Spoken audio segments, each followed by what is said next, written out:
Hello, I'm Michael. Welcome. Thanks for joining me. The topic tonight is needs. And as I began to prepare for this, it expanded. It's a very big subject. There's a lot of ways to come at it. And I can't cover the whole thing, obviously. So there's just one thing I want to focus on, just one message I want to get across, and I'll embellish that and support it as well as I can. But it's also, of course, a slogan that I've recently made, and it's simply this: it's okay to have needs. It's okay to have needs. Well, of course it is, you may say. I don't really think there's anybody who could watch this who would say, well, no, that's not true. No, you agree. It's okay. We have needs, and it's okay. So why would I have to say this? What's the point? Well, most of these topics start with me reflecting on my own relationship with it. And then I also reflect on my experience as a therapist working with people. And when it comes to needs, I've noticed that there's problems that come up in people's relationship with the fact that they have needs. And so I'd ask you, just for a moment here, pause and think about your needs. Just like off the top of your head, what are some of the needs that you are aware of?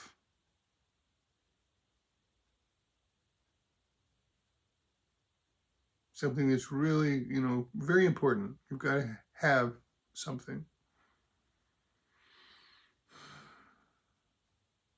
Okay. So I wonder what you identified. There are things that we need that are easy to identify. Well, we need food and we need water or some kind of liquid fluid. We need shelter. We need safety. Just basic survival things. We need to sleep. Basic things that we need. Those are straightforward. And there's a very long list of those kinds of things. When we're babies and children, a lot of these needs have to be provided for by others, by our parents or somebody, because we're not capable of meeting those needs ourselves. As we get older, we can meet our own needs. Get hungry, you get up and make yourself a sandwich. You're tired, you go to bed, sleep. If you're thirsty, you drink. If you need some clothing, you go to the store or order it from Amazon. In some sense, you need all the people out there who are providing these things, but in some sense, you don't have to ask an individual to do you a special favor. You're paying for it. In that sense, you're meeting your own needs. However, and here's the deal, we have needs that are interpersonal. We have needs that are about relationship. We have needs for things that we cannot provide for ourselves. And I know that it's a rather, in some pop psychology circles, there's this notion that we ought to be able to meet all of our own needs, that all of our needs for self-esteem or love, we can meet ourselves. We love ourselves. We think well of ourselves. We nurture ourselves. We take care of ourselves. We we don't have to be in a relationship because there are so many things we can do for ourselves. I've noticed that can go a bit too far, to the point where some people seem to feel that having any needs from other people is unacceptable. It somehow makes them undesirable or broken or something, that somehow we shouldn't need things from each other. Happy to receive them, but we don't need them, It's not my observation. It doesn't make sense to me anymore, although I tried that on for a number of years. I've come to the conclusion that I need people.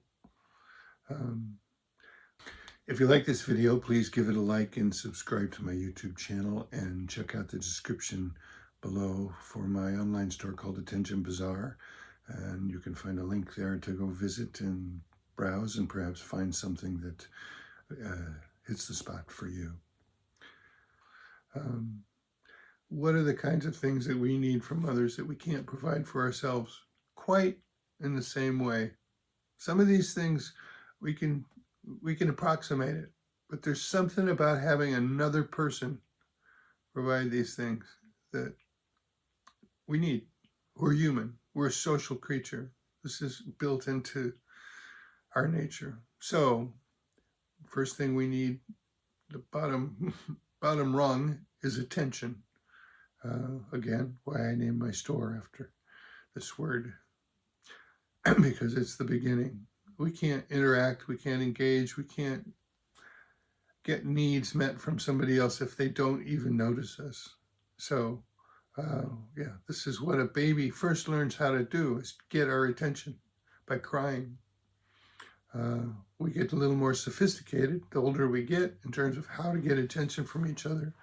But that's the first thing we need. We need to be paid attention to.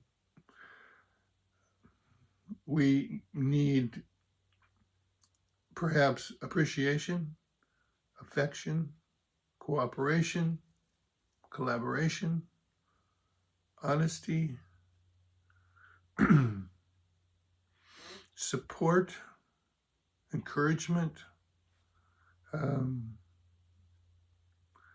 guess praise and appreciation are similar, but, I think we need to know from others that what we're doing is valued. We can value it, we can think it through, but if nobody gives us the message that our presence and what we're doing has any value, it's hard going if that never comes. I think we need a reflection coming back. There's this big word, validation, that we shouldn't seek validation from others. I understand where that comes from. If we have such an impoverished sense of ourselves that our only way to feel good is if somebody else validates us, then yeah, okay, I get it. But even when we know we're okay, even when we know who we are and what we're doing has value, it's good because we have to exist in a social context to get that reflection coming back. Of course, there's other things we need. We might not even want, but we need, which is challenge, which is confrontation, which is to be told when we're screwing up. We need other people for that, because we might not see it. We might not want it, but we need it. And if we recognize that we need it, we may want it. We may ask for it. But we can't quite give it to ourselves because we don't have every perspective on ourselves. And sometimes other people see things about us that we can't see in ourselves, and we need that. So I don't mean to exhaust the number of things or ways that we need each other and we need other people, but I just want to identify some and see, what do you think? Do we need each other that way? Maybe. So what's the fear, hesitation about acknowledging those needs or revealing them or asking for them to be met? Like many things, we can't blame everything on this, but so much goes back to our early life experience and how our needs were handled when we were very young. Were they met? When we cried, were we responded to? Were we comforted? When we were angry about something and we needed justice, did anybody attend to that? When we made appeals for attention or for our needs to be met, How was that responded to? Were we ignored? Were we punished?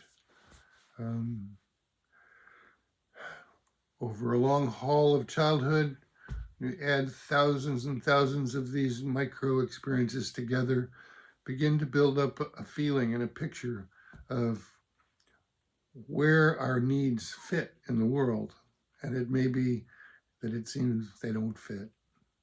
And we can go that because we still need others, a way to keep others around is to tend to their needs, to comply with requests or demands, or to try to read a situation and anticipate those needs and meet them and prioritize other people over ourselves in order to preserve the possibility of a relationship.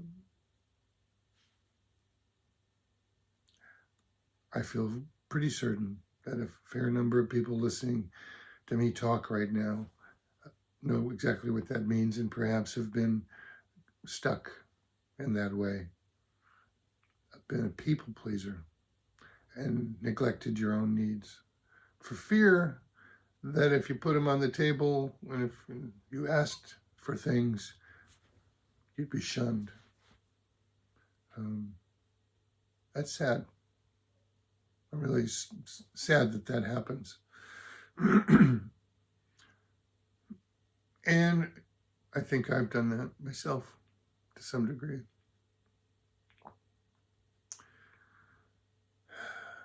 So my basic message is it's all right. It's okay to have needs, not just needs for food and water, but interpersonal needs for love, needs for affection, needs for attention, empathy, care, support, all of that.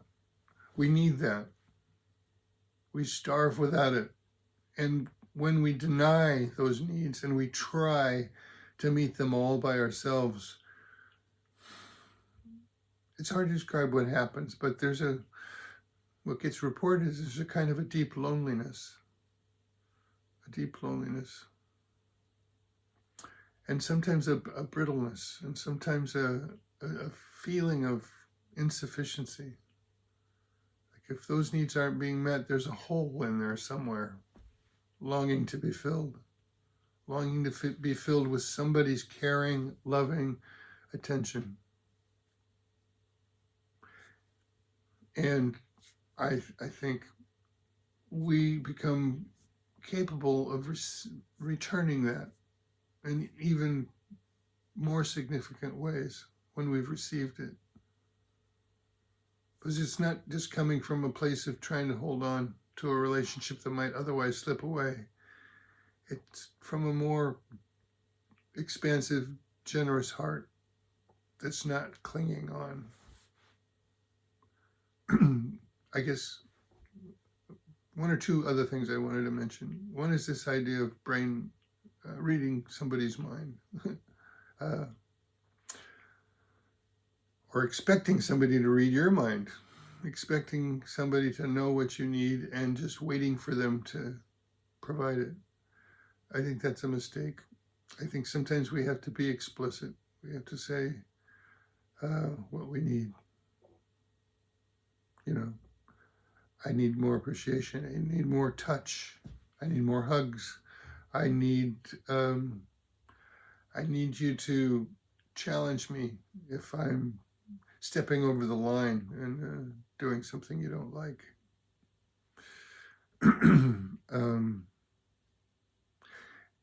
And to frame it as a request, not a demand.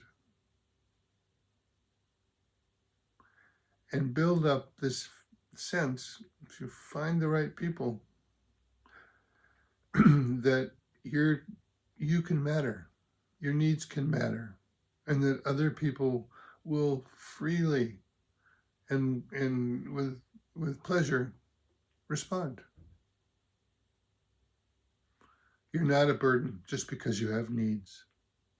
You don't have to keep that under the radar for the first year of your relationship with somebody. I know people don't want to reveal their needs early in their dating process because they'll be seen as needy. And that makes sense. I get that. The relationship hasn't developed very far, and to put out needs and with some implicit expectation that they're going to be met very early is a bit of a warning sign for some people. Um, so, but as it unfolds, reveal your needs. Find out if the person is willing to respond.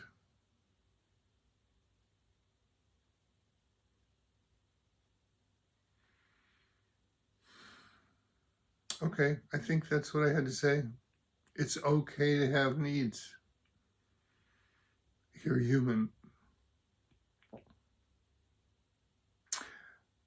May you identify your needs. May you communicate them. May you find yourself with somebody who can respond. And may that be the way that a really meaningful and connected relationship unfolds for you. Okay. Bye for now. Toodaloo.